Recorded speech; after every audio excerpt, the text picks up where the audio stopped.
और आपने चाहे वो क्रीम आपने 10 सालों से यूज़ कर रहे हैं, लेकिन अगर आप प्रेगनेंसी में आप वही क्रीम यूज़ करते हैं तो समटाइम्स वो रिएक्ट कर जाती है। अब सवाल ये पूछा जाता है कि वो लोग जो रेगुलरली अपना ब्यूटी ट्रीटमेंट ले रहे होते हैं, क्या उन्हें उस रूटीन को कंटिन्यू करना चाहिए कि नहीं करना चाहिए?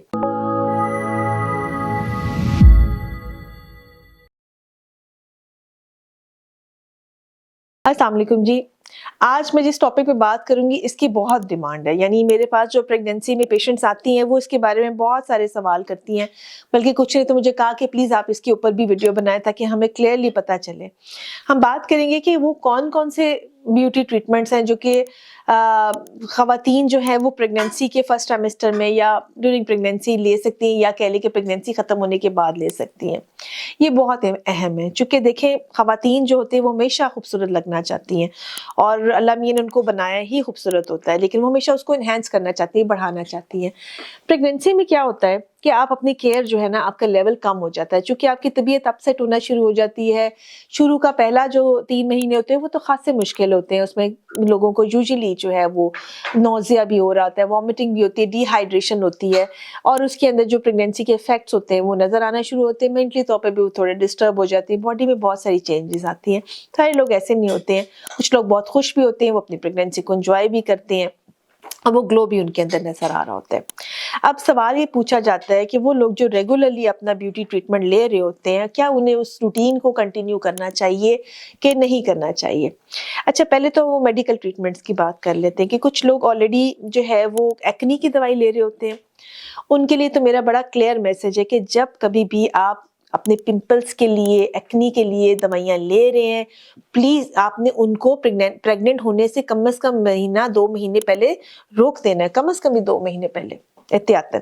और जब भी कभी आप वो दवाइयाँ लें, कभी गलती से भी आपने ये नहीं सोचना कि आपने प्रेग्नेंट होना है, चूँकि वो इंतहाई खतरनाक दवाई है। वो बच्चे को कह लें डैमेज कर देती है और बिल्कुल एब्नॉर्मल कर देती है या मिसकैरेज कर देती है, तो वो तो दवाई आपने प्रेगनेंसी में बिल्कुल लेनी ही नहीं है। बंद करना तो खैर बात की बात है, यानी वो जब आप वो ले रहे हैं तो प्रेग्नेंट नहीं होना। सो ये बात तो क्लियर है कि एक्ने की दवाइयाँ ट्रीटमेंट लेते हुए चाहे वो टॉपिकल भी ले रहे हैं ना, तो आपने प्रेग्नेंट नहीं होना उस टाइम के ऊपर। ये तो बात क्लियर कर दी मैंने। अच्छा, अब गलती से अगर उसमें आगे आपकी प्रेगनेंसी हो गई है तो उसको इमीडिएटली स्टॉप करें और डेफिनिटली डॉक्टर के पास जाएँ। अमूमन देखा गया कि वो प्रेगनेंसीज़ आगे नहीं चलती या उनमें प्रॉब्लम्स आ रही होती हैं। फिर आती है कि कुछ लोग लेज़र ट्रीटमेंट के ऊपर होते हैं और वो डॉक्टर से अपना फेस का ट्रीटमेंट वगैरह करा रहे होते हैं। तो लेज़र ट्रीटमेंट को भी प्रेगनेंसी में रोक दिया जाता है। उसकी रीज़न ये होती है कि लेज़र जब आप करते हैं और जब प्रेगनेंसी होती है तो आपकी यानी कह लें ब्लड फ्लो चेंज हो रहा होता है और बाज़ दफ़ा लेज़र का रिस्पॉन्स डिफरेंट आ जाते हैं, यानी वो रिस्पॉन्स नहीं आता, बाज़ दफ़ा थिक बाल आना शुरू हो जाते हैं। सो लेज़र ट्रीटमेंट भी ड्यूरिंग प्रेगनेंसी जो है वो रोक दिया जाता है, उसका वो रिस्पॉन्स नहीं आता जो कि हम एक्सपेक्ट कर रहे होते हैं।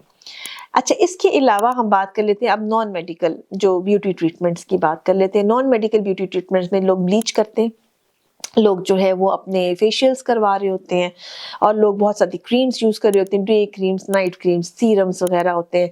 ये चीज़ें हैं वो आपसे पूछते हैं कि इनको करना चाहिए कि नहीं। देखिए, जिस चीज़ में बहुत ज़्यादा ब्लीचिंग एलिमेंट्स शामिल है ना, जैसे कि पॉलिशिंग हो जाता है या फेशियल का जो ब्लीचिंग वाला एलिमेंट होता है, वो मैं प्रेफ़र करती हूँ कि आप फर्स्ट ट्राइमेस्टर में उसको अवॉइड करें। उसमें बहुत ज़्यादा फ्यूम्स होते हैं, वो आपकी तबीयत को मज़ीद ख़राब कर सकते हैं। या अगर आपको कोई बहुत ही ऐसी इमरजेंसी पड़ ही गई है आपको कि आपको लेना ही है, जैसे कोई शादी आ गई, फंक्शन आ गया, ऐसी सूरत-ए-हाल में आप जिस भी ब्यूटिशियन के पास जाते हैं उसको बताइए इस बात का कि आप प्रेग्नेंट हैं। उसमें ये होता है कि वो माइल्ड क्रीम्स यूज़ कर लेते हैं, यानी बेहतर कर लेते हैं, अच्छी वाली यूज़ कर लेते हैं। बहुत तेज़ वाला जो ब्लीचिंग एलिमेंट्स हैं उसको वो यूज़ नहीं करते हैं, ये बहुत इंपॉर्टेंट है।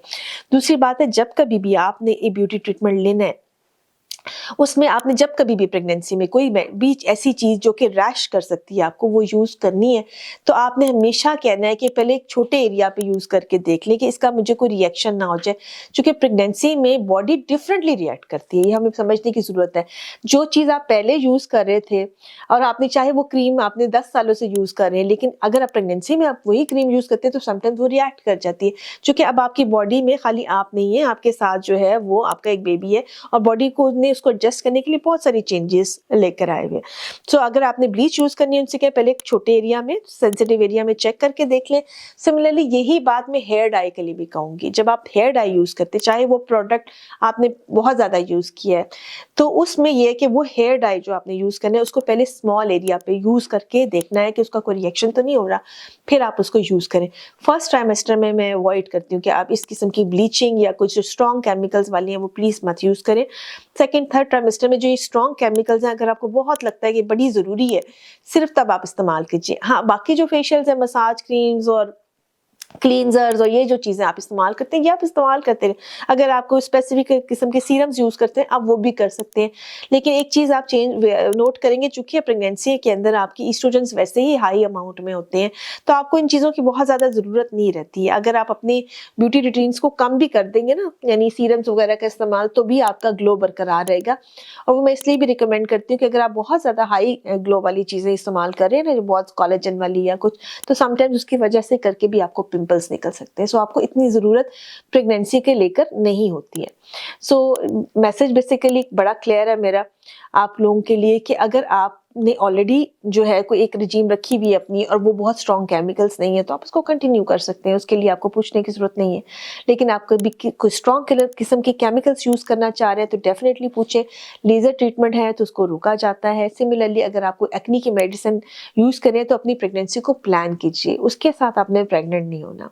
होपफुली इस वीडियो में आपको ऐसी इन्फॉर्मेशन मिली होगी जो कि आपकी डेली रूटीन्स में आपको हेल्प देगी। अपना बहुत सारा ख्याल रखिए, दुआओं में याद रखिए।